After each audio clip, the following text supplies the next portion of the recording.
je m'appelle Axel Vagnard, je suis directeur artistique et artiste plasticien et peintre. Et j'ai aidé Hugh Wilson, que j'ai rencontré via Penningen, à réaliser A Brand New Onion.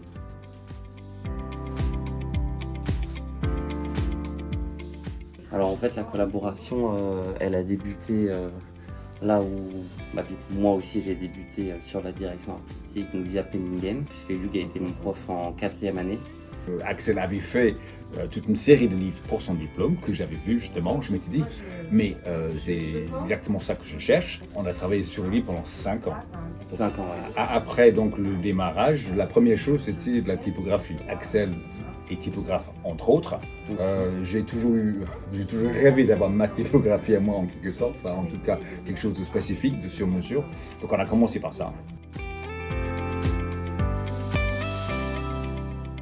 Au départ, on s'est basé sur des références que Hugh pouvait avoir en tête ou des choses que moi aussi je pouvais percevoir dans ce qui me décrivait du projet, ce vers quoi ça pouvait tendre. Je pense que des références, t'en as avec le petit carnet là. On a partagé toute une foule de références. C'est ça, avec par exemple des références typographiques. Ça c'est plutôt des idées. Là il y avait des volontés de couleurs. Est-ce qu'on allait le faire? Tout était vraiment à l'époque en l'air. Et on ne savait pas ce qu'on allait faire. Et donc c'était une envie, enfin une foule d'envie, voire trop. C'était à Axel en grande partie de canaliser cette émulsion créative, voilà, non maîtrisée. Donc oui. Chacun des éléments graphiques ou visuels qui ont été choisis, qui sont en fait des réflexions sur comment adapter des aspects différents de la personnalité de Hugh. Souvent les gens m'ont dit, mais le livre te ressemble beaucoup. Énormément. Or, c'est pas moi qui ai fait la mise en page. Certes, j'étais complètement impliqué, mais c'est quand même fou que les gens disent et comprennent que par exemple cette double page là, c'est tout à fait moi, c'est pourtant une création d'Axel. Ça, alors que ça c'est un peu moi, mais ça. complètement, et c'est pas la même chose du tout. Donc du coup, les éléments de création qui reviennent de façon permanente sont du coup les couleurs. Donc avec le blanc, qui est le background de façon assez générale, qui contraste avec le noir toujours pour un message simple qui passe, supporté par plusieurs niveaux de gris. En plus de ça, on ajoute le bleu et le rouge. Le bleu pourquoi? Parce que c'est aussi une des couleurs sombres qui va contraster de façon assez élégante avec le blanc. Et le rouge, lui, il apporte cette couleur plus vive, cette énergie et cet impact visuel.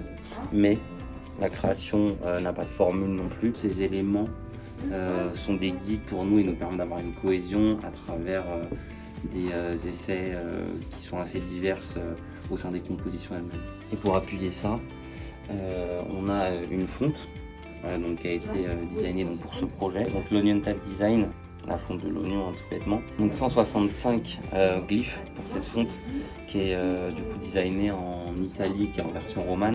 Si on zoome, on peut avoir déjà ces pièges à encre qui sont des qualités graphiques et esthétiques qui sont héritées du dessin à la plume, avec du coup aussi ce qu'on appelle des ligatures, donc parfois obligatoires comme le FI, FFI, FL.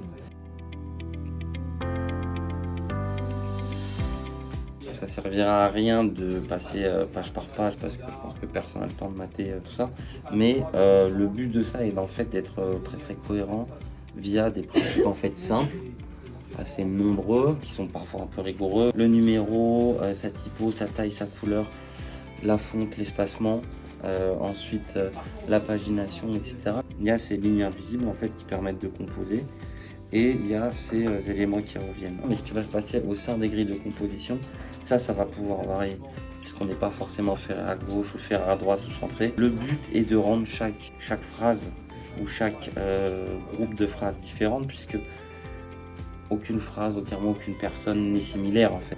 Tout peut être à la fois lu d'un coup, mais aussi picoré. Il y a cette notion de un tableau à chaque page. Donc il y a un peu de ça, même si ça se lit, ça se regarde, il n'y a pas une volonté de faire des effets de manche, loin de là, mais ça fait quelque chose de riche, de varié et d'agréable, j'espère, ou je pense.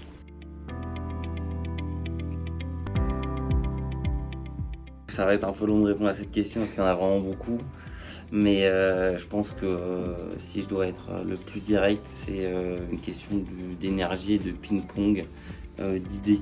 Entre nous, ça a toujours très très bien marché parce que ce qu'il sait, il sait qu'il le sait parfois, mais surtout il respecte aussi ce qu'il ne sait pas.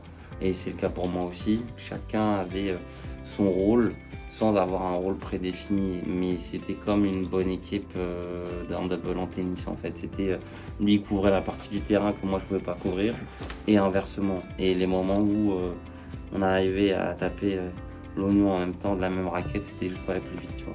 Chacun déborde de son précaré de façon naturelle par curiosité personnelle, et donc c'est ça qui était agréable. Et ça a souvent été des débats ou des envies communes, j'allais dire. Ce fait un plaisir, comme dit Axel, un ping-pong, un partage ou des envies communes, un désir justement de créer quelque chose qui soit le summum de ce que l'on sait, chacun l'un et l'autre, et donc essayer de grouper les forces, c'est un peu ça. C'est exactement ça.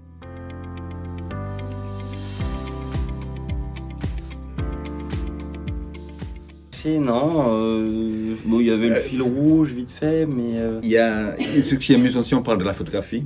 Il y a à la fois des photographies faites avec un iPhone, avec une caméra grand format 4.5, avec un scan monstrueusement énorme à l'échelle. Il y a même des scans de journaux avec la trame.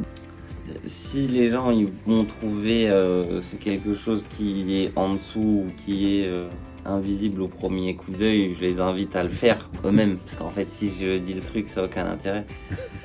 Je vais pas faire tout votre taf en fait. J'ai déjà écrit le livre.